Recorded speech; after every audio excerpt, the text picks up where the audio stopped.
You're in the water loop.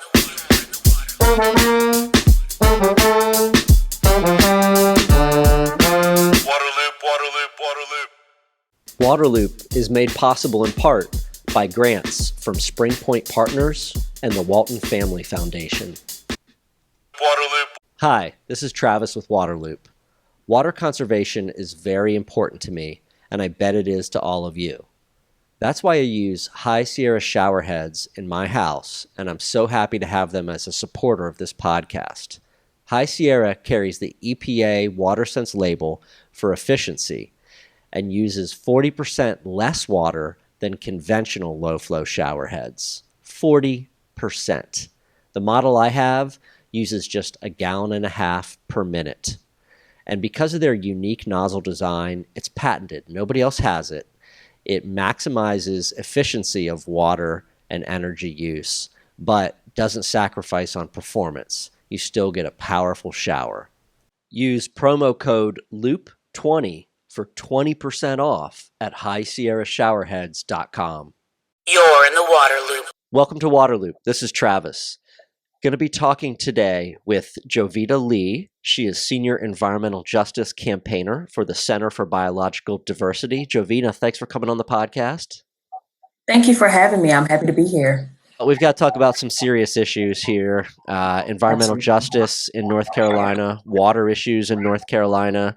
But I think that these issues we're going to talk about, agriculture pollution, pipelines, water contaminants in drinking water. These are things that our communities are facing around the country. So it's interesting to talk about them in North Carolina, and I think people can relate.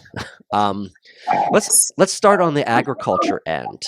What are the challenges for water coming from CAFOs? These are concentrated animal feeding operations, right? What are CAFOs and what are the water problems they cause? So CAFOs have unfortunately been one of the root causes of contamination in water in North Carolina for several years.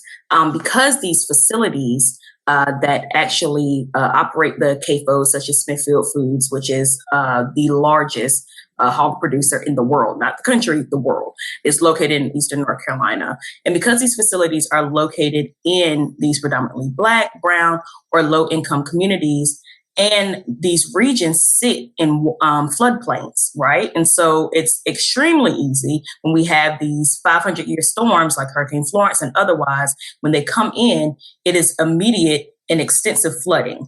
And so because of that, the waterways are saturated with waste, hog waste, and then now we're moving communities to bottled water or other systems to be able to hydrate themselves and take care of their family as far as the basic needs with cooking, bathing, and otherwise, because the water is no longer deemed safe because, as you can imagine, nobody wants, nor is it sanitary to consume hog waste in your water. So that is one of the largest problems when it comes to CAFOs is the flooding that we have from these storms because of all of the climate issues that we have in the state. And then now we're having communities be on other systems of water. And so that's already an additional burden, an additional cost for these communities to be operating on bottled water or other systems.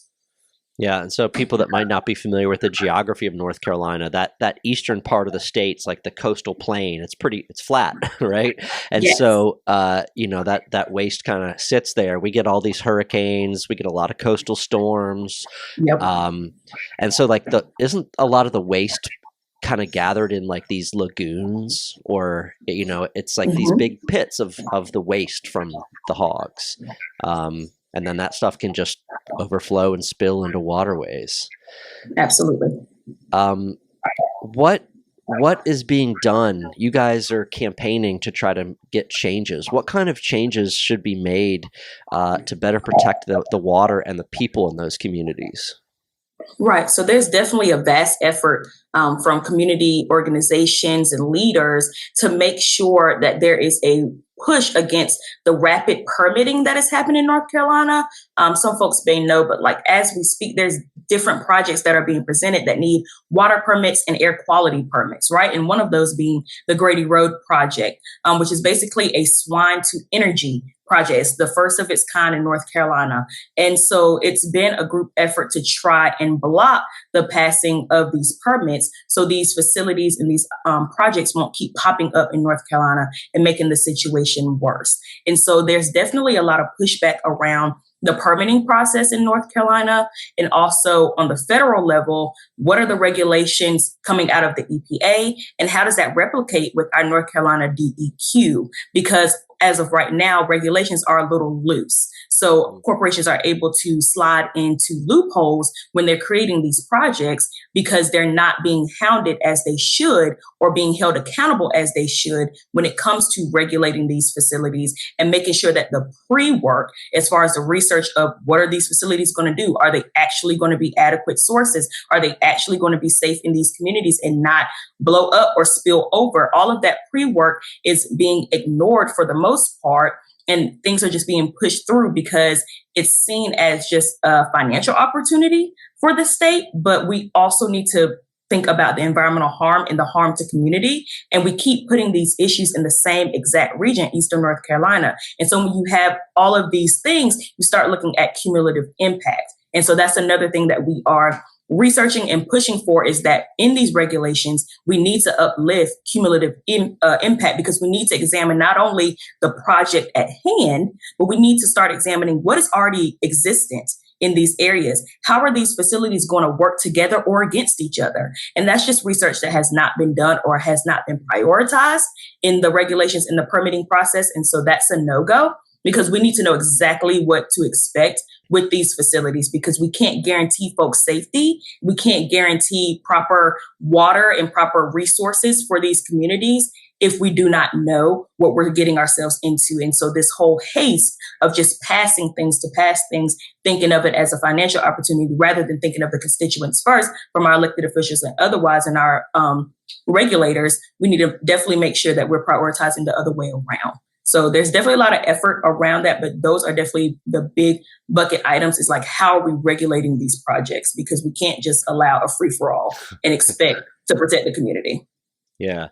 What's interesting, is these facilities and businesses, are located in the communities, right? So, and people working at these facilities live in those communities. So you would think there would be some interest in protecting the health of the communities where your workforce comes from, right?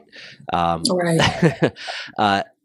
There's no effort by these facilities or even by the companies to try to change any of this or to change their practices or start doing the right thing, if you will. So there's a lot of greenwashing that's coming out and a lot of kind of shadowing over the real issue. So, for example, this recent project that I was mentioning, in the corporation's eyes, this is a good move because we're going to be able to produce more energy, but the backlash and the impact is not being prioritized or examined. And so you would think, like you said, that the protection of these folks would be a priority, but unfortunately it's not, because most of our time, especially during this pandemic, has been fighting for workers' rights and worker protections and stricter protections within these corporations, because as it stands, these corporations don't even have mandates as far as PPE and protection of workers during a pandemic. They are less than 6 feet away. So they are exposed to each other each and every day. They do not have adequate PPE to protect themselves from COVID-19, as well as making sure that they're just safe in the workplace. So to say that they are prioritizing their workers' safety would be a mistake, because they quite frankly are not. And, you would hope that if your workforce is, what is the driving force behind your success, you would think that they would be prioritized and made to be safe and feel safe, but that's not the case at all. They are definitely just production focused. And if it doesn't have anything to do with production, they're not interested. The new, waste to energy proposal that you talked about, I had heard about that. So what exactly are they proposing? That they'll take hog waste, the manure, and convert it into energy, a gas, but they've got to use like a big pipeline to get this done. What's the deal? Absolutely. So it is a joint project between Align RNG and Smithfield Foods, who I mentioned before, and Dominion Energy, which is basically the twin of Duke Energy. And so this project is going to require a 34-mile pipeline to transport the methane. It'll be methane gas. And so they'll have an what they consider upgraded facility that will collect the gas and inject it into the pipeline. And so that is their Swine to Energy project. But we already know that pipelines are not guaranteed. You cannot guarantee anyone's safety around a pipeline, just quite frankly. And then because they're unpredictable. And then this is not a healthy gas. And so, a lot of folks with methane, like it's odorless, it's colorless. So like there could be so much going on in relation to this gas. It could be in your air, obviously, in your waterways, and you just wouldn't even know it because it's such a sneaky gas to have. And so that is just not a feasible source of energy. There are absolutely other ways that we could be producing energy. And, there's a lot of work in the state around utility and how to break that up to make sure that we do have energy choice. But this project is definitely the opposite of that. Yeah. Well, pipelines overall, there's some history here in North Carolina with pipelines trying to run through the state. I know that there was a recent success in kind of defeating a pipeline proposal. Could you talk about maybe that recent success and, what else is being proposed? Right. So there was a pipeline called the Atlantic Coast Pipeline, which you guessed it, would have ran right through the Eastern North Carolina region of the state, right? And so this pipeline was proposed back in, I want to say 2014. And so it was canceled out last year. And it was literally the strength of the community leaders, activists, all of the folks who were working on this campaign, all of the pushback that caused several delays in their construction because they weren't able to attain the permits that they needed, and et cetera. And so it got to the point where it was a project between Duke and Dominion Energy, yet again. And so it got to a point where they realized that, they're going to have to back out of this because this project is not going to go forward as they assumed. And so, of course, they, glossed over it, but really, it was just highlighting community leaders and community folks, highlighting the fact that this project is dangerous. It's not going to work. There is no research on this. So we need to be sure that, if we're going to bring a project yet again into Eastern North Carolina, we cannot have something come in and ruin that region even more. And so that effort was definitely a collective effort of community. But pipelines in general, you cannot ignore the impact between, runoff from construction, like that's harmful to species. We're talking about drilling fluid that's completely dangerous and can leak into your waterways. Pipelines are normally built through floodplains and through rivers and streams. And so that's an additional burden on waterways and water systems. So it's just extremely dangerous to keep proposing these pipelines, but it keeps happening. And one of which being the Mountain Valley Pipeline Southgate is a new proposal that will run from Virginia to North Carolina. And so that's another project that we are absolutely trying to stop because it's definitely going to be somewhat of a replica of the Atlantic Coast pipeline. And so it's just time out relying on these systems. There are just healthier, safer systems that we could be moving to as a state and as a nation. And so that is the direction that we are trying to push these corporations for sure. But there is, unfortunately, another proposed pipeline. There is litigation around it. And so we are definitely pushing back on that project. And we will definitely see the outcome soon. Yeah. So when it comes to these pipelines, the real solution is don't do them. That's absolutely. It's Let's move on. Yeah, straightforward as that, and pursue these other sources of energy, right? Other types of projects. Right. Like there's so much out there. Drinking water. This is an area that a lot of communities have issues with and suffer disproportionately. The impacts. So I know one of the topics in North Carolina is 1,4-dioxane. Let's put on our chemistry hats here, I guess. What is that? Where does it come from? Why is that a concern? So 1,4-dioxane is basically a man-made compound, and it's colorless liquid. and it can have a faint odor, but oftentimes not. And one of the biggest issues with this chemical is it can't biodegrade, so it doesn't break down. And it's coming from corporation Chemours, which is a spinoff of DuPont. Folks may remember in Virginia a few decades ago. And so it's a spinoff company of that. And they are responsible for creating it because it's actually a byproduct of all of their cleaning products and cleaning ingredients mixed together. So it's a man-made compound. It's not even something real that our bodies can handle or break down properly as, you know, the nutrients and water that we consume on the regular, how we break those down and they benefit our body. This is not one of those things. And so it's going to be a chemical, folks that have already unfortunately consumed it, it's going to live on in your body forever. It won't go anywhere. It's not going to leave your body. And so there's this man-made unknown chemical that is in the bodies of several North Carolinians already because the water was being consumed before this highlight of this chemical, right? And so this definitely impacts the Cape Fear River and Hall Rivers because this is where the chemical compound is found because that's where Chemours is located.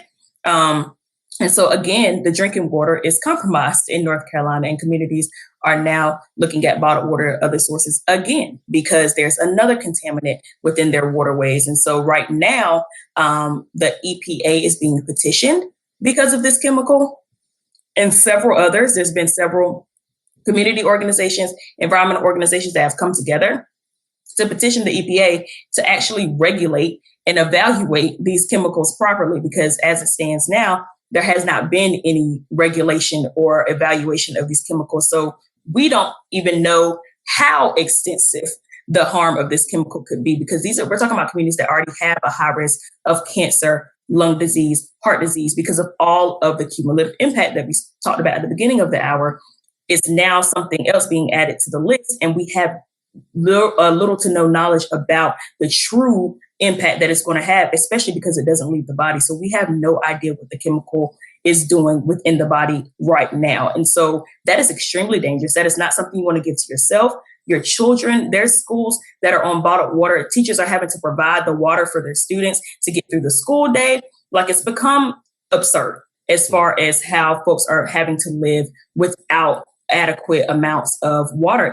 Water is a resource. We need it for everything. So the fact that, you know, communities are having to spend money and fight, and these teachers and educators are having to spend money and fight for bottled water to make sure that children have safe drinking water and safe drinking water for themselves is just out of the question. And so that is the energy behind the petition of the EPA, because we definitely need some eyes on this to make sure that, you know, we're putting the pressure on Chemours to figure out, hey, your products are creating this compound that is absolutely dangerous, and we need to take care of that. We can't just allow the community to keep consuming this over and over again until someone wants to fix it. It needs to be fixed.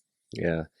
Well, I know, it wasn't just 1,4-dioxane that's part of that petition. Was it some other chemicals also? Was like the PFAS and part of that too? Is that right? Yeah, PFAS is a part of it, Gen X. And so these are all just compound chemicals that are just found in the waterways. And so it's almost, I want to say 100 chemicals listed in the petition. There are several man-made compounds and small chemicals that folks haven't even heard of that are listed in the petition that are contaminating the waterways, same waterways I listed, Cape Fear and Hall River, and probably several others within North Carolina. So it's an extensive list of chemicals that just have not been regulated because they're in cleaning products, they're in other things that we use.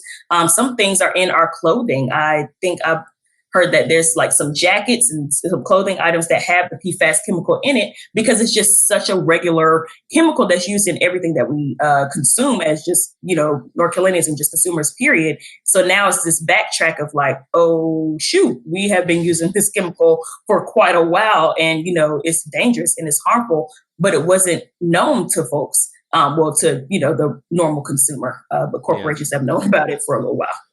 Yeah. Well, you know, I'm downstream of all that. I'm in Wilmington, North Carolina. You know, I'm sitting a couple miles from the Cape Fear River right now. Our drinking water comes from the Cape Fear River, and that Chemours, one of those Chemours facilities is up in the Fayetteville, North Carolina area. Right. Yep. And they were putting Gen X in the water, discharging that for close to 4 decades before that came out publicly. Right. And just like, it's heartbreaking to think about all the exposure that people had for that amount of time. All those communities along that river, a lot of low income areas, communities of color here in Wilmington. So I'm grateful as a resident that you all are fighting that. It's been an explosive year, and there's been a real rise in the demand for equity and justice and environmental justice as part of all of that. Right. I think I'm just curious as to how the past year or 9 months, whatever, has really impacted your work. If you're feeling and seeing a lot more people wanting to address these issues, especially environmental justice issues, as part of the broader equity push. So there is definitely a good and bad to it. Good being the exposure, the additional hands on deck, opportunities for folks to be meeting with these regulators and elected officials who have some of this decision-making power in their hands, to be included in agendas, increase in public participation, all of those things that we need for the additional grassroots portion of this work has definitely improved as far as the amount of folks and the highlight of these issues, because we definitely need folks to learn about it and know about it so they can care about it and get into action. So that part of it has been an increase and has been good. But the downside of it is environmental justice historically has always been pit against traditional environmentalism. And it's a long-standing battle that has gotten somewhat better, but it has not been eradicated in the least bit.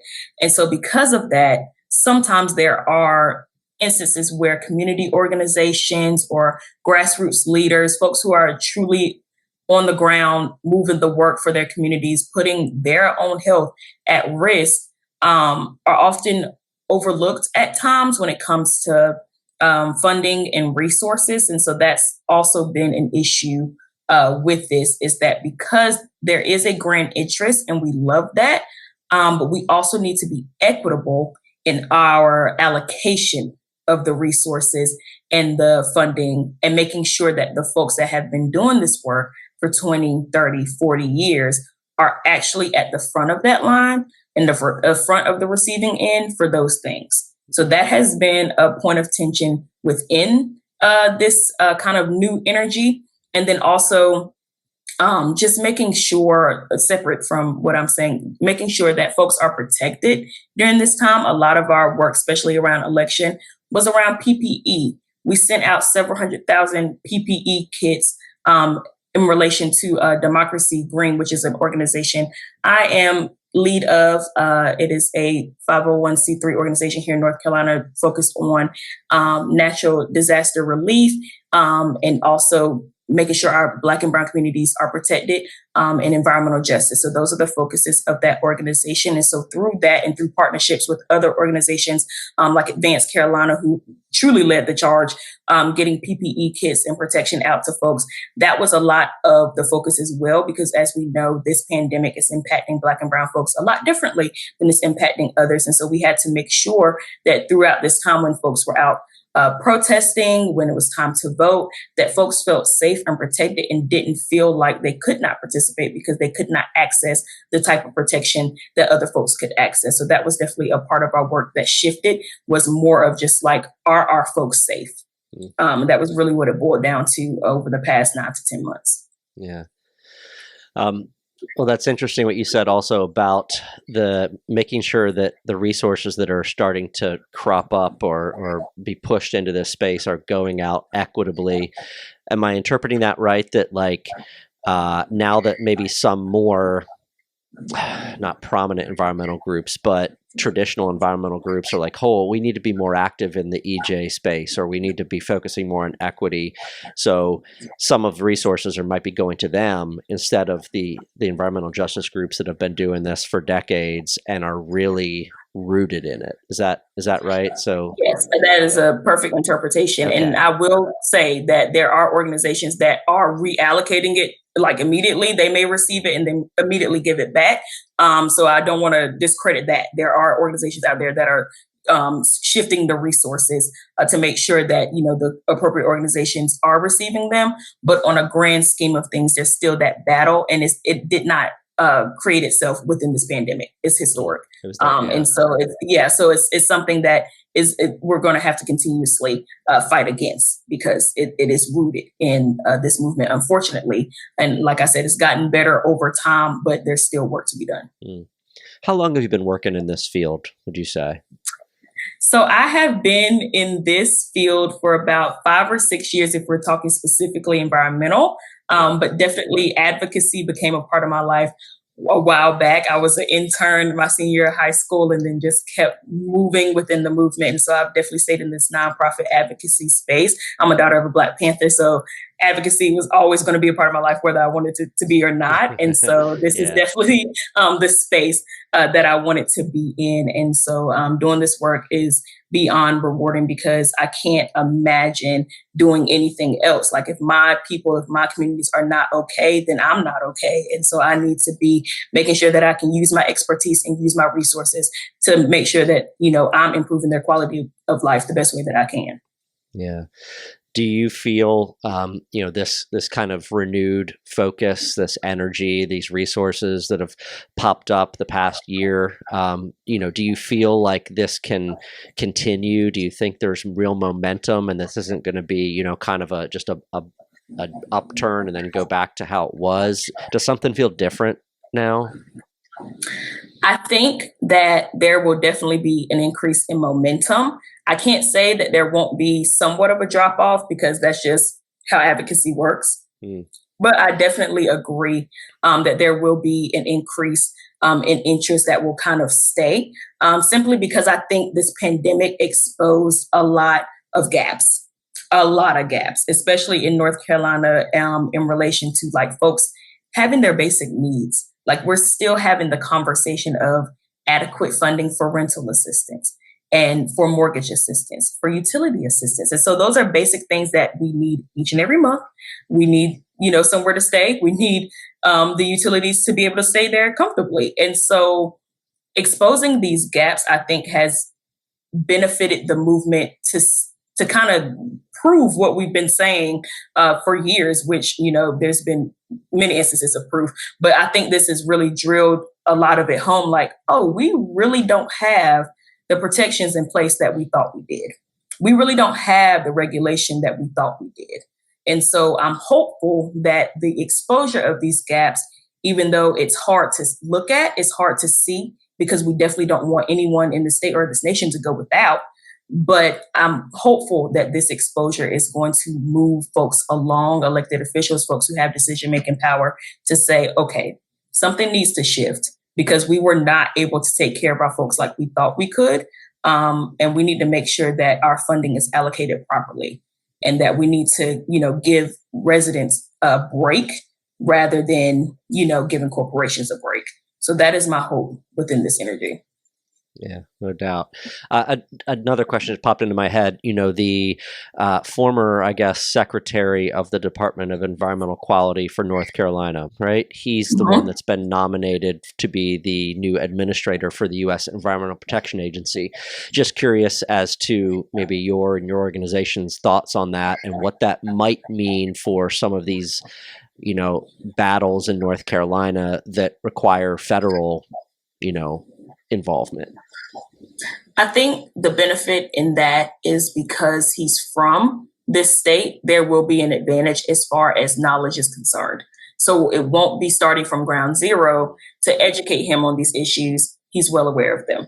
And so I think that's where the benefit is going to lie, because we'll be able to spend more time discussing what are next steps, what are the action that we're going to take in order to combat against, these bad practices that are happening in North Carolina. What plans, projects can we come up with in collaboration that makes sense to protect the folks of North Carolina? I think that is really where the win is because we won't have to start from the beginning. We can actually start right from direct action, like what can take place to make sure that we are, having adequate processes in North Carolina in regards to permitting and regulation and other things that we may need. And then also, additionally, making sure that we have, someone within the EPA that we can tap and make sure, and hold accountable, because that's going to be the other side of it too, because there's a wealth of knowledge with Michael Regan.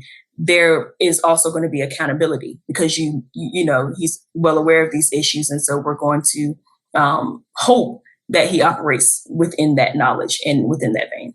Well, Jovita, I feel like I could keep chatting with you and going on and on here and asking lots of stuff about North Carolina, but I really appreciate connecting with you. I'm glad that we were able to, a lot of good information and perspective, and appreciate your work for sure. So thank you so much. Absolutely. Thank you for having me. I really appreciated the time. Waterloop, Waterloop, Waterloop.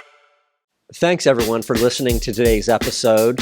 A special thanks to Waterloop supporters Spring Point Partners and the Walton Family Foundation. The Waterloop podcast is sponsored by High Sierra Showerheads, the smart, stylish way to save energy, water, and money while enjoying a powerful shower. Save 20% with promo code WATERLOOP at highsierrashowerheads.com. If you like Waterloop, please subscribe to the YouTube channel or your favorite podcast platform.